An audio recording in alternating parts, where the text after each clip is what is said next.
Jalaluddin Rumi, le livre du dedans, chapitre 50.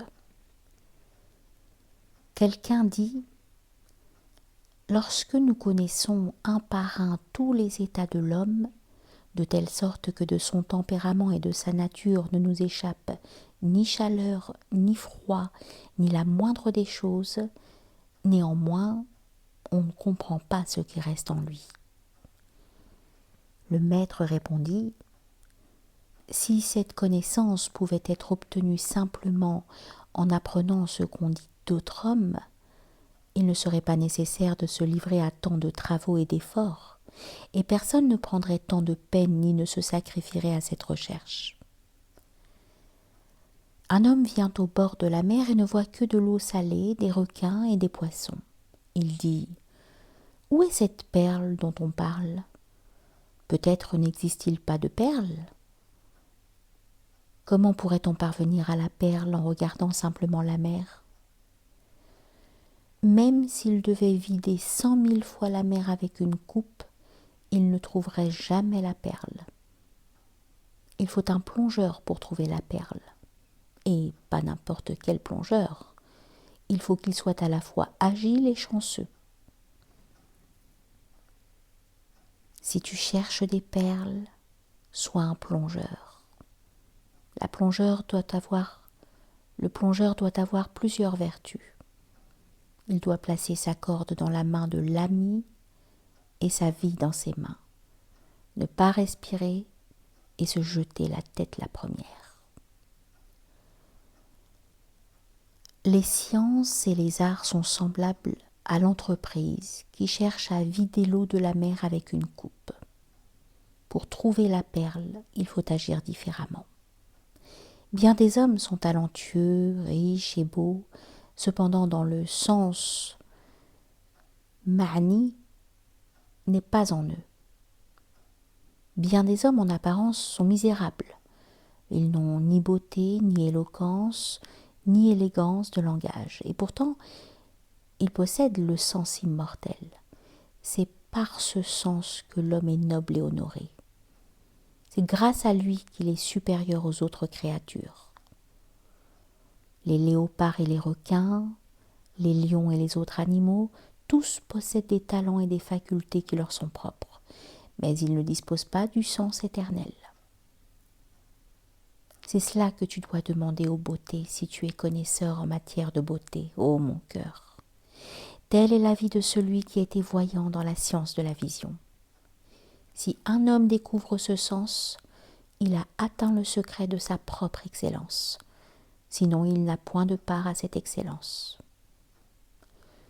Tous les arts et les talents sont comme l'incrustation de pierreries au dos d'un miroir. La face du miroir en est dépourvue. La face du miroir doit avoir la pureté du cristal. Celui qui a un visage laid désire le dos du miroir, car la face du miroir révèle tous les secrets. Celui dont le visage est beau recherche de toutes ses forces la face du miroir, car elle manifeste sa beauté. Un ami de Joseph l'Égyptien arriva de voyage et lui dit: quel présent m'apportes-tu? L'ami répondit: qu'y a-t-il que tu n'aies pas et dont tu aies besoin? Rien n'est plus beau que ton visage. Je t'ai apporté un miroir pour qu'à chaque instant tu puisses t'y regarder. Je t'ai apporté un miroir, ô lumière, afin que tu voies ton propre visage et que tu te souviennes de moi. Qu'y a-t-il que le Dieu Très-Haut ne possède pas et dont il a besoin? Devant le Très-Haut, il faut apporter un cœur lumineux, afin qu'il se voie en lui. Dieu ne regarde pas vos visages ni même vos œuvres. Il ne regarde que vos cœurs et vos intentions. Il y a des villes où tu as trouvé tout ce que tu voulais. Il n'y manque que les gens nobles.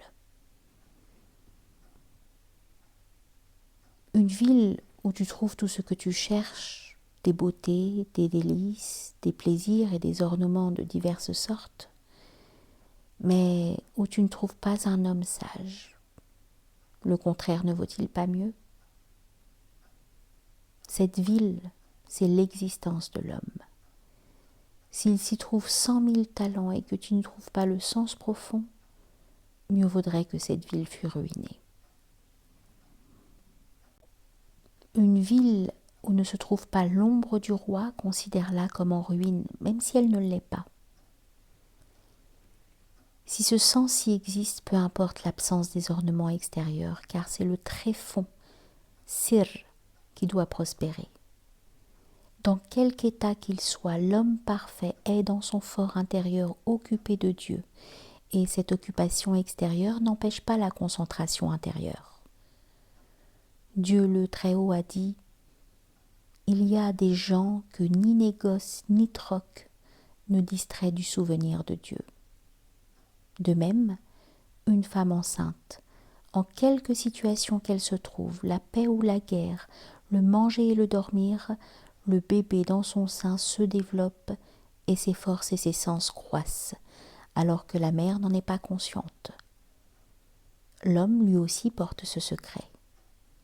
L'homme l'a porté. Celui-ci reste, oui, très prévaricateur, très ignorant. Mais le Dieu très haut ne le laisse pas dans la prévarication et l'ignorance. Du fardeau apparent de l'homme peuvent provenir la compagnie, la sympathie et 1000 amitiés.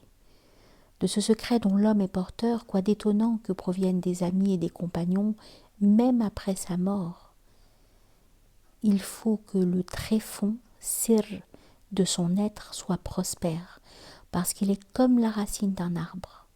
Bien qu'elle soit cachée, son effet se manifeste à l'extrémité des branches. Si une ou deux branches sont cassées mais que la racine est robuste, elle pousse de nouveau. Mais si la racine est endommagée, il ne reste ni branche ni feuille. Dieu le Très-Haut a dit « La paix sur toi, ô prophète », c'est-à-dire la paix sur toi et sur quiconque est ton congénère. Si l'intention du Dieu Très-Haut n'avait pas été cela, Muhammad alayhi salatu wassalam ne se serait pas opposé et n'aurait pas dit « la paix sur nous et sur les serviteurs vertueux de Dieu ». Car si cette paix lui avait été réservée, il ne l'aurait pas étendue aux serviteurs vertueux, c'est-à-dire cette paix que tu m'as donnée est pour moi et pour les serviteurs vertueux qui sont mes congénères. De même, Muhammad alayhi salatu wassalam dit que la prière n'est pas correcte sans l'ablution.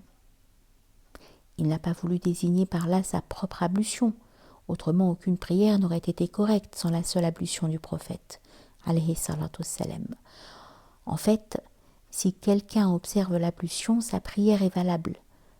De même on dit « Ceci est un vase plein de fleurs de grenade », ce ne sont pas ces fleurs seules qui sont fleurs de grenade, non, elles appartiennent aux fleurs de grenade en tant qu'espèce. Un villageois vint dans une ville et devint l'hôte d'un citadin. Le citadin lui apporta du halva et le villageois en mangea avec appétit. Il dit « Ô citadin, jour et nuit on m'avait appris à manger des carottes. À présent que j'ai goûté du halva, les carottes me paraissent fades. Maintenant, chaque fois que je ne pourrai trouver du halva, je serai malheureux. » Quand le villageois a goûté du halva, il se prend à désirer la ville parce que le citadin a charmé son cœur, donc inéluctablement il suivra son cœur.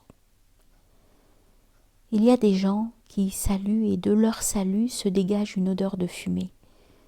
D'autres saluts exhalent un parfum de musc et seul le découvre celui qui a de l'odorat. Il faut mettre à l'épreuve l'ami, afin que le regret ne vienne pas à la fin. La loi de Dieu est ceci. Commence par ta propre personne.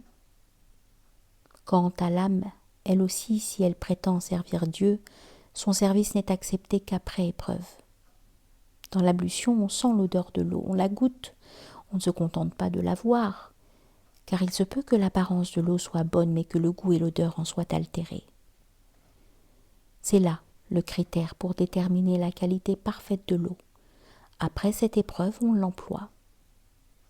Tout ce que tu caches dans le cœur, en bien et en mal, Dieu le Très-Haut le reproduit sur ton extérieur. Tout ce que mange la racine cachée de l'arbre, son effet se manifeste sur la branche et la feuille. Leur marque est sur leur visage. De même, la parole du Dieu Très-Haut, nous les marquerons au museau. Même si personne n'aperçoit ce que tu caches, que peux-tu faire avec la couleur de ton visage ?